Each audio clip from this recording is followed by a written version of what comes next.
ఇంతలా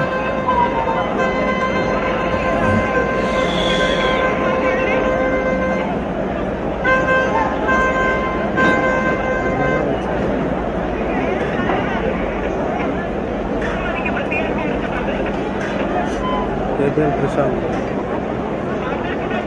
హలో, నువ్వు ఎక్కడున్నావు?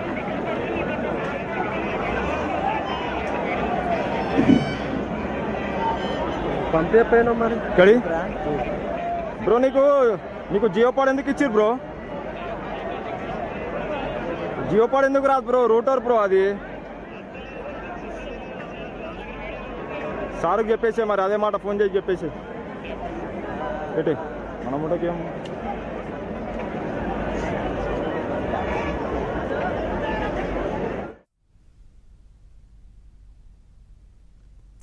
హైదరాబాద్లో ఖైరతాబాద్ మహాగణపతి శోభాయాత్ర ఘనంగా కొనసాగుతోంది. 9 రోజుల పాటు పూజలు అందుకున్న గణపయ్య మహా నిమజ్జనం కాసేపట్లో జరగబోతోంది. ఇక తెలంగాణ సచివాలయం దగ్గరకు మహాగణపతి చేరుకున్న దృశ్యాలు కూడా మనం చూస్తా ఉన్నాం. కట్టుదిట్టమైనటువంటి భద్రతా ఏర్పాట్ల మధ్య శోభాయాత్ర కూడా నిర్వహిస్తా ఉన్నారు. అటు ట్యాంక్ బండ్ దగ్గర నగరం నలుమూలల నుంచి కూడా చాలా మంది తీసుకొచ్చినటువంటి గణేష్ విగ్రహాలను కూడా నిమజ్జనం చేస్తున్నారు. ముఖ్యంగా మనం చూస్తా ఉన్నాం ఖైరతాబాద్ మహాగణపతి నిమజ్జనానికి ముందు కదులుతున్నటువంటి దృశ్యాలు.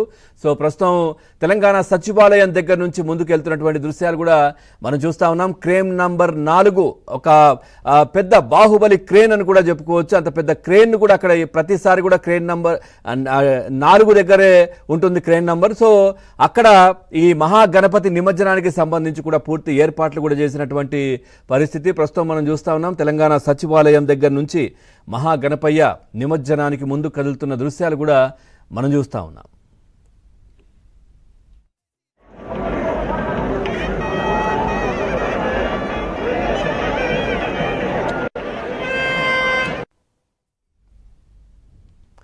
రైట్, ఇక పూర్తిగా 9 రోజులు కార్యక్రమాలు 9 రోజులు పూజలు అందుకున్నటువంటి మహాగణపతి అందరూ అంటే నిమజ్జనానికి కూడా కదులుతున్నటువంటి దృశ్యాలు మనం చూస్తూ ఉన్నాం. అన్ని దారులు కూడా ఇటు ట్యాంక్ బండ్ వైపే కదులుతున్నటువంటి పరిస్థితి. బాలాపూర్ లడ్డు కూడా చాలా వేలం పాట కూడా ముగిసింది. అదేవిధంగా అసలు ఈ నిమజ్జనం చేయడానికి కారణం ఏంటి, 9 రోజుల పూజల అనంతరం నిమజ్జనం చేయడానికి కారణం ఏంటి, అన్ని కూడా అంశాలు మనం చర్చిద్దాం. మనతో పాటు గురుగారు ఉన్నారు, అనంత శర్మ గారు. వారిని అడిగి మరిన్ని వివరాలు తెలుసుకునే ప్రయత్నం చేద్దాం. గురుగారు నమస్కారం.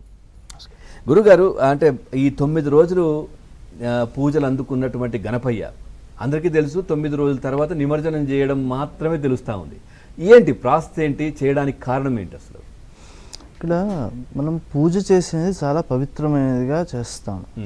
ఆ పూజ పూర్తయిన తర్వాత దాన్ని ఎక్కడ పడితే అక్కడ వదిలేస్తే ఆ పవిత్రతను ఎలా కాపాడినట్టు? ఇప్పుడు గణపతి ఉన్నాడు, ఆవాహన చేశాము అంటే ఏమిటి, ముందు ఆహ్వానించాము ఇంట్లోకి తీసుకొచ్చిన తర్వాత మంచినీళ్ళు ఇస్తాం, ఎవరైనా వస్తే కాఫీలో టీలో ఇస్తాం, టిఫిన్ పెడతాం, అవసరమైతే భోజనం పెడతాం మధ్యాహ్నం రాత్రి అయితేను. అలాగే ఏవైతే ఉపచారాలు అతిథికి చేస్తామో అలాగా ఆ విధానాన్ని పూజ అని చెప్పారు. ఈ పూజ పూర్తయిన తర్వాత ఆ వ్యక్తిని నీ నువ్వు ఉండు అని చెప్పి ఓ మూల పడేసి ఉంచితే అది ధర్మం కాదు కదా. దానికి నిమజ్జనము అనే విధానాన్ని ఒకదాన్ని ప్రవేశపెట్టారు. ఏమిటి నిమజ్జనము అంటే ప్రకృతి నుంచి వచ్చిన దాన్ని మళ్ళీ ప్రకృతికే అందించటము అనే విధానంలో ఈ జలము అనే దానికి విశేషమైన చైతన్య శక్తి ఉంది. ఆ చైతన్య శక్తి ఉంది